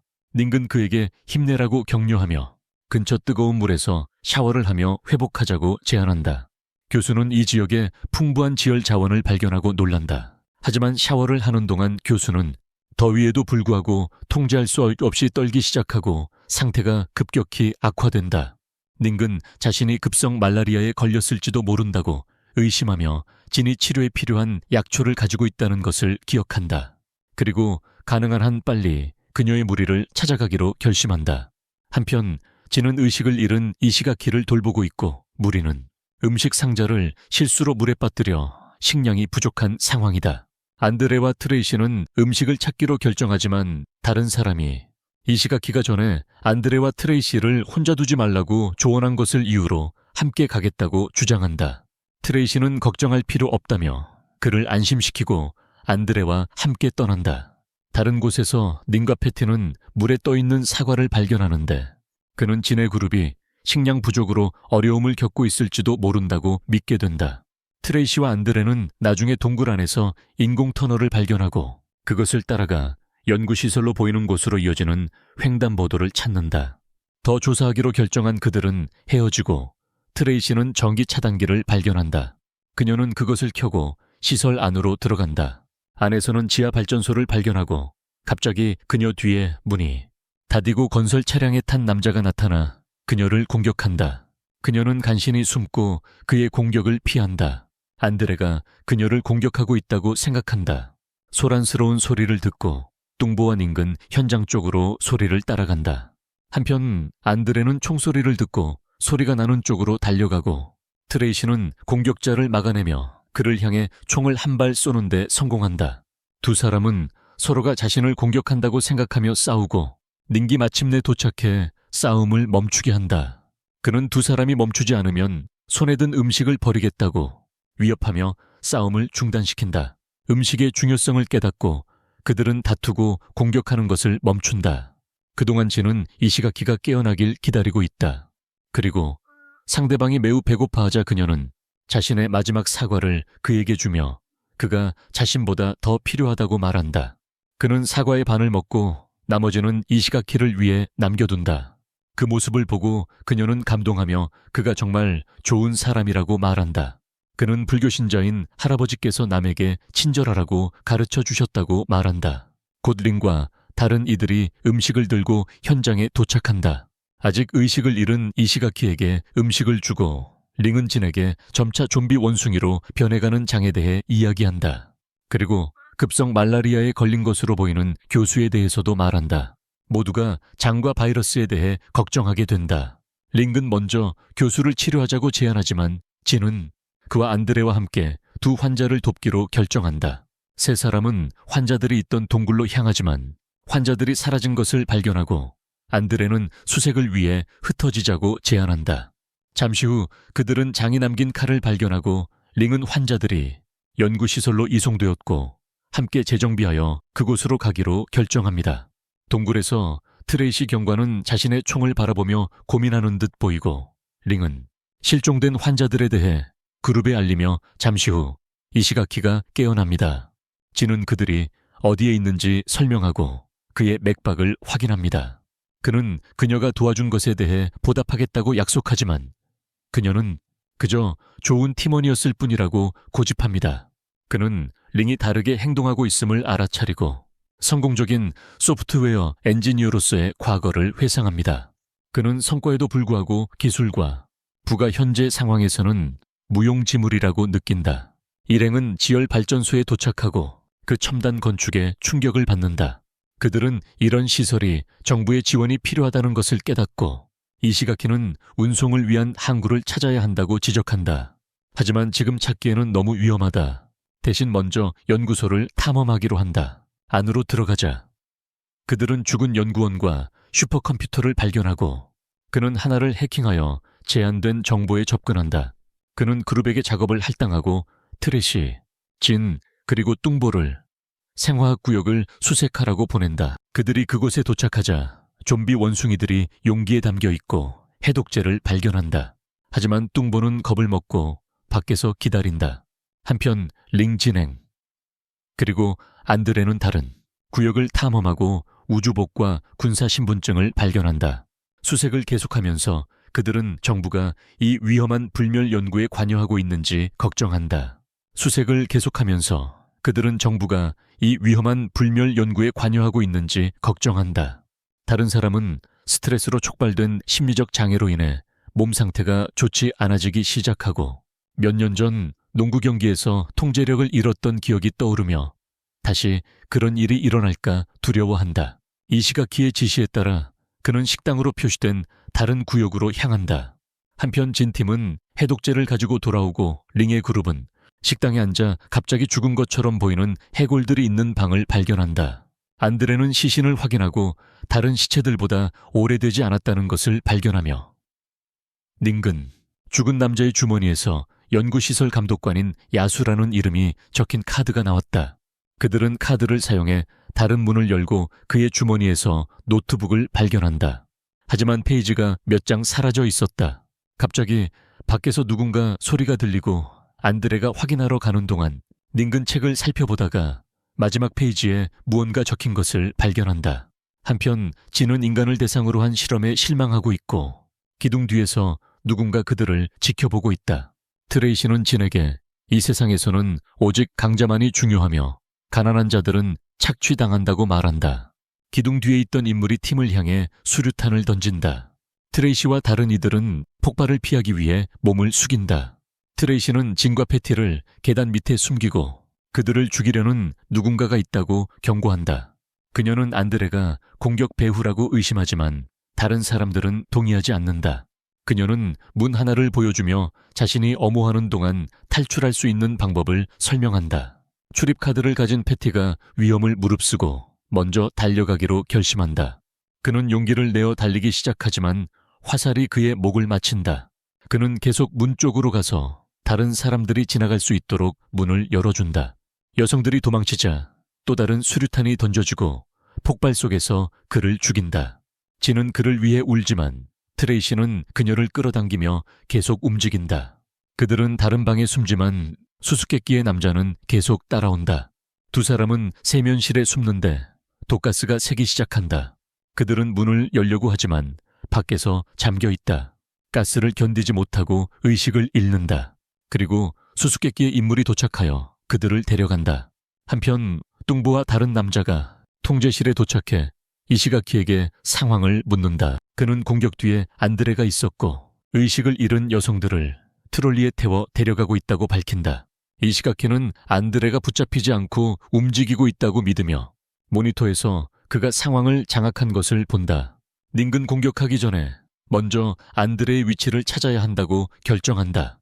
그는 몇 개의 숫자가 적힌 노트북을 이시가키에게 건넨다. 누군가는 이 숫자들이 슈퍼컴퓨터의 비밀번호일지도 모른다고 믿습니다.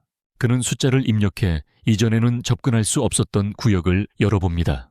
갑자기 바닥에서 스캐너가 올라오며 두 번째 인증 단계로 손 스캔을 요구합니다. 접근 권한을 주기 위해 감독관의 손자국이 필요하고 만약 스캔하지 않으면 시스템이 자폭합니다. 다른 사람은 당황하지만 닝근 그에게 계획을 줍니다. 그는 그에게 식당으로 달려가 감독관의 시신을 가져오라고 명령합니다. 왜냐하면 보통 사람이라면 10분 걸릴 거리를 선수는 제 시간에 도착할 수 있다. 다른 사람은 달리는 동안 수많은 어려움에 직면하지만 닝과 이시가키의 격려에 힘입어 계속 나아간다. 식당에서는 힘들어하지만 결국 감독관의 시신을 들어 제어실을 향해 달린다. 그곳에서 그는 길을 막고 선 안드레를 보지만 멈추지 않고 제 시간에 도착해 스캐너에 손을 댄다.